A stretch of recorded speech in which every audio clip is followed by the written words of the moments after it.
Drejtuesit e automjeteve nën efektin e alkoolit vijojnë të mbeten një ndër problematikat më shqetësuese për policinë rrugore në qarkun e Fierit gjatë muajit maj.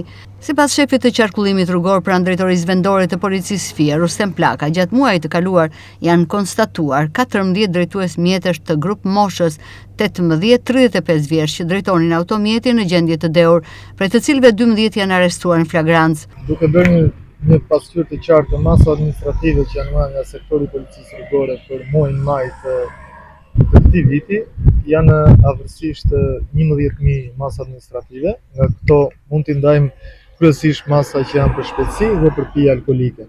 Për sa i përket takseve rrugore rurale, nga ana e policisë rrugore janë të monitorueshme me akset kryesisht në lëvizje, të cilat kontrollohen nga patrullat e policisë rrugore, nga mjetet shpejtësi matës siç janë radari dhe mjeti inteligjent.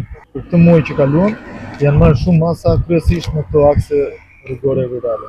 Është e vërtet që lëvizja mjeteve që janë në këto akse rurale nuk respektohen rregullat e qarkullimit rrugor nga drejtuesit e mjeteve, të cilat hyjnë në këto akse rrugore, vinë nga arat apo nga vende të tjera, por nga ana jonë është marrë mas në vazhdimsi për këto akse rrugore, duke pasur parasysh edhe gjithë gjerësinë që ka qarku Fier. Rrugët rurale janë pothuajse të gjitha të shtruara me asfalt të beton. Në kuadër të masave administrative, vetëm gjatë muajit maj janë vendosur 69 masa ndaj drejtuesve të mjeteve që janë konstatuar në ndikimin e alkoolit sipas Plakës. Sa është numri i të kapurve në timon në gjendje të dehur dhe cila është grup mosha? Gjatë muajit maj, nga ana e sektorit policisë rrugore janë kapur 14 drejtues mjetesh që drejtojnë mjetin në gjendje të dehur, 12 prej tyre janë arrestuar në flagrancë, ndërsa 2 janë ndjekur në gjendje të lirë. Grup moshat variojnë nga 18 deri në 35 vjeç.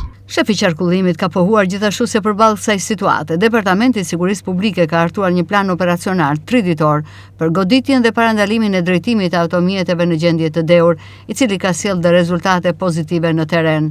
Gjithashtu kemi vepruar edhe me masa për drejtim automjeti në ndikim të alkoolit, të cilat janë në shtim. Vetëm për muajin maj janë 69 masa administrative për drejtim automjeti në ndikim të alkoolit. Duke pas parasysh shkelje dhe si shkelje rrugore, shkelje është në shtim, nga ana e Departamentit për Sigurinë Publike është përpiluar dhe një plan operacional 3 ditor për parandalimin dhe goditjen e drejtuesve të mjeteve që drejtojnë mjetin në gjendje të dehur apo në ndikimin e alkoolit, ku ka pasur dhe rezultate pozitive. Ndërkohë policia rrugore thekson se problem mbeten rrugët rurale ku shpesh nuk respektohen rregullat e qarkullimit rrugor. Vetëm gjatë muajit maj janë vendosur rreth 11.000 masa administrative, kryesisht për shpejtësi tej normave të lejuara dhe drejtim mjeti në ndikimin e alkoolit.